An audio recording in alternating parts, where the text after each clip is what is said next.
Clarence Thomas is in the news as well. You see this? First of all, Roy Wood Jr., chef's kiss to you. Your masterful dismantling of Clarence Thomas and calling him an NFT and explaining why he's an NFT was brilliant at the White House Correspondents' Dinner. And then it got confirmed.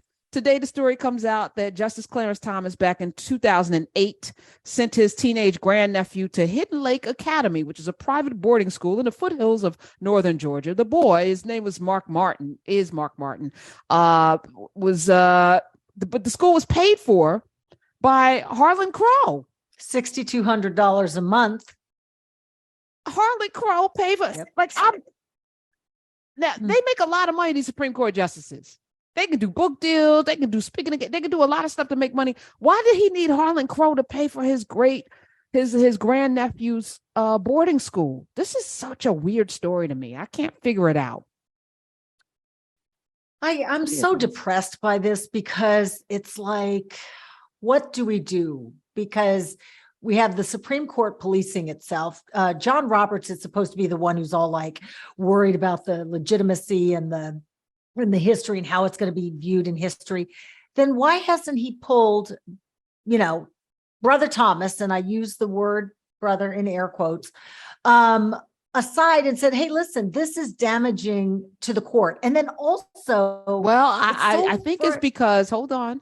I think it's because Chief Justice's wife, Jane Roberts, made more than $10 million in commission over an 8-year stretch where she was a lawyer, including some cases that were seen before the Supreme Court. She was involved in. I think because he's also got his hand in the pocket as well. So I think there should be some law or some rule. First of all, Congress should pass.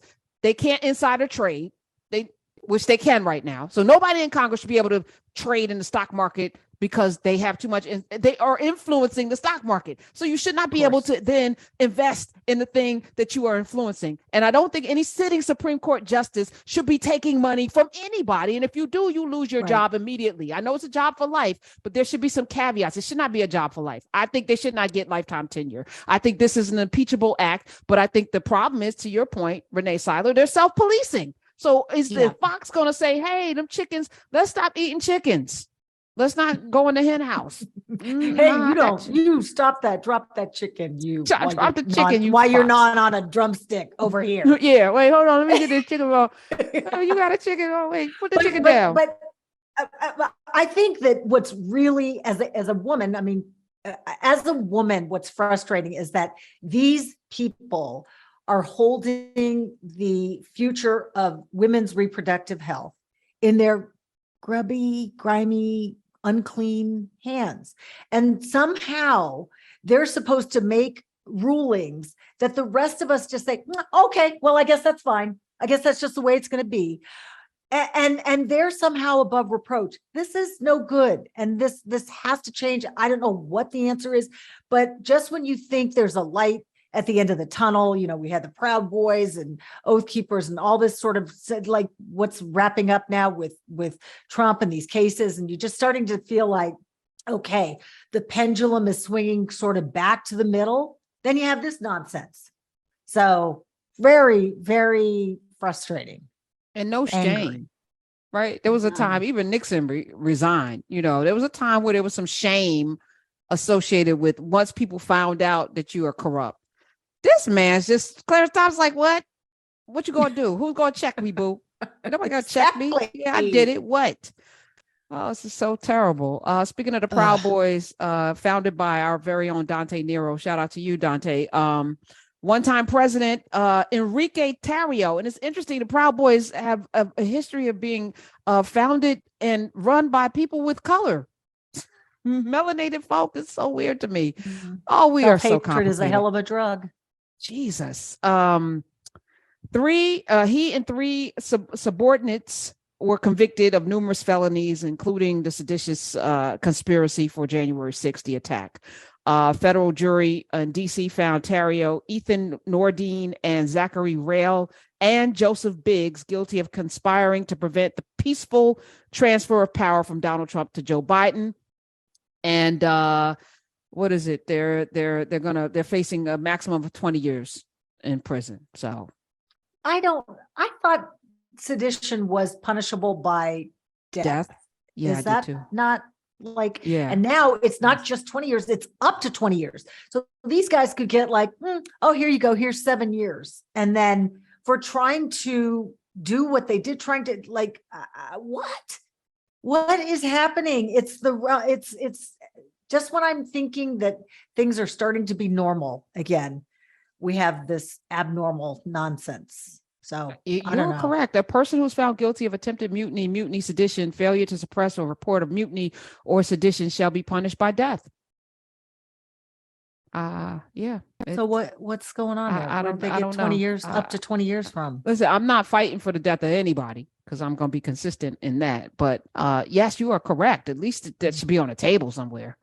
This is weird. We're in some strange times, and I don't think.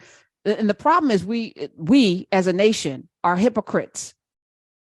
And so you're raising a nation of children who are looking at, you can't, as a parent, how do you explain any of this to your children?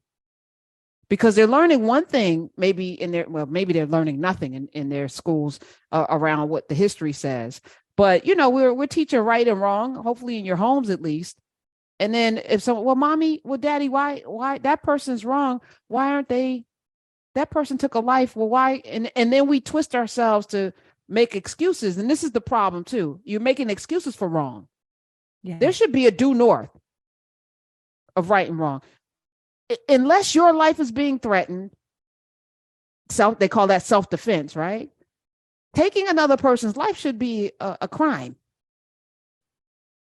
Period. Exactly. Yes. Why is this? It's the whole, I believe social media has a big part of it. I don't think that, we're getting, there's so much propaganda. Now we have AI and we have things that look legitimate, but really aren't legitimate. Then we have, go on and on and on. But the person who called in and said that there was a desensitization to violence, I believe that's 100%. We just are not shocked anymore. Like we used to be, that if you saw something horrible like that, it would take a minute to come back from that, and you would feel some kind of way, and you would be right. It's not like that anymore. And then, the very next day, and I feel that we're getting this way with these shootings, is that there's another shooting. We can't remember the shooting that happened 2 weeks ago, 3 weeks ago, how many people died and what were the circumstances around that. That's crazy.